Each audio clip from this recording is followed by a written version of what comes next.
तो सीजन 2 में आपने जिन्वू की पावर्स तो देख ही ली होंगी कि भाई वो कितना ज्यादा ओपी है, बट इस कुश्ती में जिन्वू अकेला पहलवान नहीं है। ऐसे और भी हंटर्स हैं जो कि अपने आप में ही एक पूरी की पूरी आर्मी और टैंक है भाई। तो इन हंटर्स को बोला जाता है नेशनल लेवल हंटर्स, क्योंकि ये लोग एस रैंक से बहुत ज्यादा पावरफुल हैं और ये अकेले ही एक पूरे के पूरे देश की मिलिट्री की फाड़ने की हिम्मत रखते हैं। और इन्हीं में से एक कैरेक्टर अपना इंडिया में से भी है जिसका नाम है सिद्धार्थ बच्चन। उसके बारे में मैं आगे वीडियो में बताने वाला हूँ, तो देख लो यार। तो इन 5 हंटर्स की पावर्स और इनके बारे में जानने से पहले पता लगा लेता है कि नेशनल लेवल हंटर्स होते कौन है और आखिर ये क्लास बनी कैसे। तो स्टोरी से 8 साल पहले जब एक पहला एस रैंक डंजन खुला था जिसके अंदर का बॉस था हमारा ये बड़ा सा ड्रैगन कामिश, जो कि भाई बहुत ही ओपी है अपने आप में भी। इस ड्रैगन की भी एक अपनी लोर है, वो आगे वाली वीडियो में पता चलेगी। तो इसलिए मेक श्योर टू सब्सक्राइब ताकि आप सोलो लेवलिंग की आने वाली वीडियो भी देख पाओ। कोई तरीका है भीख मांगने का?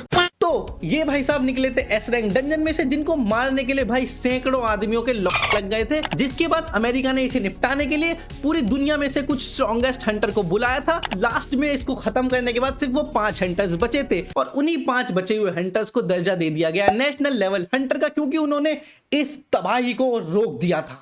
अब ये नेशनल लेवल हंटर आखिर इतने पावरफुल है क्यों कि इनको भाई रोकने के लिए भी बहुत सारे एस रैंक के हंटर्स लगते हैं। लिटरली इनमें से एक बंदा इतना पावरफुल है कि जब वो आग लगाता है तो उसको बुझाने के लिए 18 एस रैंक हंटर की जरूरत पड़ती है। 18 एस रैंक। तो इनकी पावर्स का राज सोलो लेवलिंग के वर्ल्ड की स्टार्टिंग, उसकी बिगिनिंग और उसकी पूरी की पूरी हिस्ट्री से जुड़ा हुआ है, जिसके ऊपर मैं एक वीडियो अलग से बनाने वाला हूं, तो उसे भी देख लेना। बट अभी इतना समझ लो कि 2 पार्टियां होती थी, मोनार्क्स और रूलर्स। रूलर्स थोड़े अच्छे आदमी थे और मोनार्क्स थोड़े इविल आदमी थे। और ये जितने भी नेशनल लेवल हंटर्स हैं इन सब में रूलर्स की पावर का एसेंस है, इसीलिए ये लोग इतने ज्यादा पावरफुल है, क्योंकि रूलर्स ने कुछ लोगों को अपनी पावर दी थी ताकि वो आगे आने वाली कैलेमिटी से अर्थ को बचा पाए। तो अब जब हमने ये सब जान लिया कि आखिर नेशनल लेवल हंटर्स कौन है, क्यों ये इतने पावरफुल है और क्या इनकी थोड़ी बहुत हिस्ट्री है, अब बात करते हैं हमारे 5 नेशनल लेवल हंटर्स में। नाउ यू माइट थिंक मैंने टाइटल में तो 7 हंटर लिखे हैं, बट एक्चुअली में तो 5 ही नेशनल लेवल हंटर हैं। वेल 5 तो ये हो गए, एक अपना जिन्वू हो गया और बीच में एक स्पेशल एंट्री है जो कि हम आगे वीडियो में बताएंगे। तो नंबर 5 पे जो हंटर है उसका नाम है एंटोनियो मार्टिनेज। नाउ ये भी कामिश से लड़ा था और बच गया था, बट इसके बाद इसके बारे में किसी को कुछ नहीं पता। लिटरली मानुआ के अंदर इसका कोई मेंशन नहीं है। बस हमें इतना पता है कि एक हीलर टाइप हंटर था और काफी ज्यादा पावरफुल था। इसके अलावा literally we have no information, तो क्या ही बताऊं मैं वीडियो में। और इसी के ऊपर नंबर 4 पर आता है अपना इंडिया का national level Hunter Siddharth Bachchan. Now इसकी स्टोरी के बारे में थोड़े थोड़े पीसेस पता है, ऑल्दो ये कभी भी अपीयर नहीं हुआ, इसकी पावर्स नहीं बताई, बट लियू जिगैंग जो कि एक और नेशनल लेवल हंटर है उसने थोड़ी बहुत इन्फॉर्मेशन दी थी सिद्धार्थ के बारे में। तो according to Liu Zhigang Siddharth Bachchan को एक सेवियर कॉम्प्लेक्स था। बेसिकली वो एक सेवियर आदमी था भाई, उसको लोगों की मदद करना पसंद था। लिटरली जो लोग ज्यादा मुश्किल में होते भी नहीं थे वो उनको भी जाके हेल्प करता था। तो भाई दिलदार आदमी था भाई। हम इंडिया वालों की बात ही कुछ ऐसी है भाई, किसी को मदद चाहिए हो नहीं चाहिए हो हमें जरूर देनी है। तो वो एक बहुत ही अच्छा और आइडियलिस्टिक इंसान था जो लोगों की मदद करने में बिलीव करता था, और साथ ही साथ ऐसा बोला जाता है कि वो शायद एक असैसिन टाइप हंटर था। और इसके अलावा हमारे पास ज्यादा कुछ इन्फॉर्मेशन नहीं है सिद्धार्थ बच्चन पे। तो हम नंबर 3 पे बढ़ते हैं जो कि है अमेरिका का ही एक national level Hunter Christopher read. Now Christopher read के बारे में हमारे पास थोड़ी बहुत नॉलेज है। पहला तो हम बात करते हैं उसकी पर्सनैलिटी पे, तो वो थोड़ा सा प्राइड लेने वाला आदमी था। बेसिकली अपने ऊपर घमंड होता है ना कुछ इंसान को कि भाई मैं तो सुपीरियर हूँ, मेरे पास बहुत ताकत है, जिसके कारण उसके थोड़े से आगे स्टोरी में लग जाते हैं। क्योंकि जब उसे नॉर्मा चेतावनी देती है कि भाई तेरी डेथ की मैंने एक वो देखी है, क्या बोलते हैं उसे, इमेज क्रिएट, अरे होता है ना वो पहले से व्यू आ जान, अरे भाई शब्द बता दो प्लीज कमेंट में।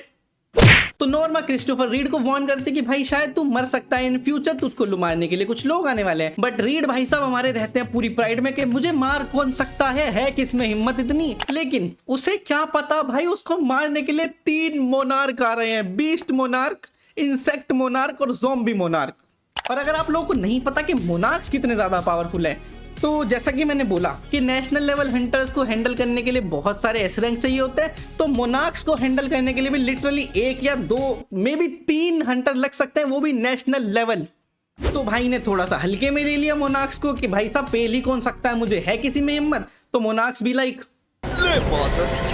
बट भाई ऐसे ही नहीं मरा, भाई ने पूरी की पूरी फाइट दी भाई मरने से पहले। लिटरली उसने अपनी सारी पावर्स का इस्तेमाल करा। उसके पास 2 पावर्स थी जो कि सबके पास ये नेशनल लेवल हंटर्स के पास, क्योंकि वो पावर्स बेसिकली रूलर की है, जो कि है रूलर्स अथॉरिटी और स्पिरिचुअल मैनिफेस्टेशन। रूलर्स अथॉरिटी में वही टेलीकाइनेसिस वगैरह ऐसे पकड़ लेना, पेल देना, ऐसे ही समझ लो ना बेसिक वाला स्टफ नहीं।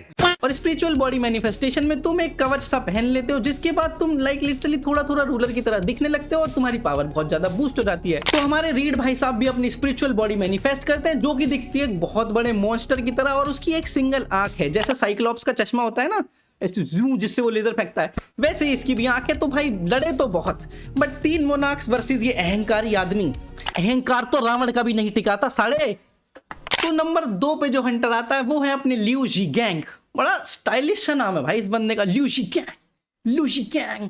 तो लियू जीगैंग चाइना का नेशनल लेवल हंटर है। उसके बारे में भी ज्यादा इन्फॉर्मेशन तो है नहीं, ऑल्दो वो इस सीरीज में अपीयर होता है, बट उसकी हिस्ट्री वगैरह कुछ बताई नहीं गई। बट हमें इतना पता है कि वो बहुत ज्यादा स्ट्रॉन्ग है, क्योंकि जेजू आइलैंड रेड में जब थोड़ी थोड़ी आंच जो बच गई थी वो चाइना की कोस्ट पे आ रही थी, तो इस बंदे ने एक स्लैश में हजारों आंट्स को मार दिया था। ये बंदा आंच तक भी नहीं गया स्लैश मारने, इसने कोस्ट पे खड़े होकर स्लैश मारी, और वो इफेक्ट सा होता है ना, वो मतलब वो जाती है ऐसे वेव सी, उससे हजारों आंट्स मार दी इसने।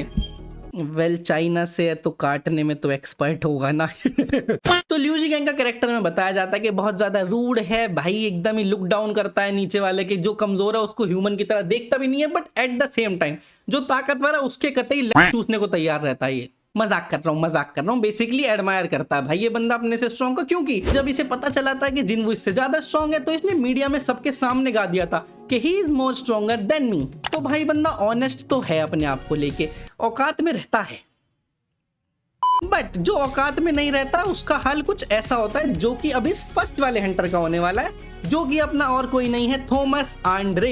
इसको आप सीजन 2 में भी देखोगे, जब ये आएगा साउथ कोरिया में गोगन ही से बात करने और बोलेगा पैसा है तो खरीद लो मेरे को, फिर गोगन ही बोलेगा माच। तो थॉमस आंड्रे एक यूरोपियन बच्चा है जो कि अमेरिका में बड़ा हुआ है, जिसकी वजह से उसे रेसिज्म और थोड़ा सा डिस्क्रिमिनेशन झेलना पड़ा था। तो उसको बचपन से ही बुली करा जाता था, और वो लिटरली बचपन से ही लड़के इतना ज्यादा पावरफुल हो गया कि भाई वो एक जाइंट बीस्ट जैसा दिखता है। उसका नाम भी यही पड़ गया है, उसको गोलायत बोलते हैं। तो बचपन से ही फाइट्स में इन्वॉल्व होने की वजह से उसके भाई स्किल्स तो शार्प हो ही गए थे, वो पावरफुल भी था। और जब गेट्स अपीयर होने स्टार्ट हुए तो वो हंटर भी तुरंत ही बन गया और क्लाइम कर गया ऑन टॉप, जहाँ पे वो बन गया हमारा नेशनल लेवल हंटर। पर तुम नेशनल लेवल हंटर हो या तुम मोनार्क हो या तुम भाई रूलर खुद क्यों ना हो, तुम्हें जिनवू के सामने बकचोदी करने का अधिकार नहीं है, जो कि इस बंदे ने किया। जब जिनवू ने डोंगसू की गांड के पर्दे ऐसे खोल दिए थे, तो इसने बोला कि भाई वो मेरी गिल्ड का मेंबर है, तू हाथ कैसे लगाया। इसने बोला भाई कि जिनवू से मैं लड़ूंगा, but Jinwoo being Jinwoo so powerful, Jinwoo ने इसमें लपड़ ही लपड़ लगाया, एकदम लपड़ ही लपड़, इसकी छाती पे पैर रख के भाई ऐसे आंखों में आंखें डाल के डराया इसको जिनवू ने। जिसके बाद इसने भी अपनी पूरी की पूरी पावर्स यूज करी, वो स्पिरिचुअल मैनिफेस्टेशन, जहां ये पूरा का पूरा रूलर जैसा ही दिख रहा था। बट इतना करके भी नहीं हरा पाया जिनवू ने, तब भी मारा इसे।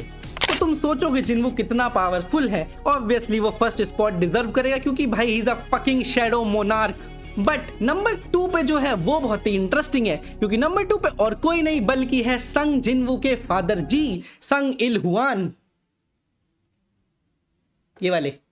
तो कायदे से तो संग इलवान वैसे कोरिया का पहला एस रैंक हंटर है, बट उस टाइम पे रैंक वाला सिस्टम नहीं था, तो उसको कभी रिकॉग्निशन नहीं मिला, और उसके भी ऊपर से वो डंजन में चला गया था, जहां पे वो जाके टपक, मैंने वीडियो बना रखी है यहाँ पे, ठीक है, पूरी की पूरी इलवान की, वो देख लो जाके। तो बेसिकली इलवान भी काफी ज्यादा पावरफुल है, क्योंकि वो रूलर्स की खुद की एक पूरी की पूरी वेसल है। वो थॉमस आंड्रे से भी ज्यादा पावरफुल है, क्योंकि थॉमस आंड्रे और बाकी सब में रूलर्स की पावर का एसेंस है, बट ये बंदा प्रॉपरली एक वेसल है जिसको टास्क ही दिया गया था शैडो मोनार्क को मारने का। तो तुम सोच सकते हो ये जिनवू से टक्कर लेने के लिए ही बनाया गया, तो कितना ज्यादा पावरफुल है।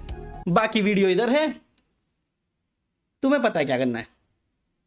और नंबर 1 पे तो मुझे बताने की जरूरत नहीं है, कम संग जिनवू, आपको पता ही है, अभी आप देखोगे सीजन 2 में जब वो भाई एकदम खोल देगा सबके।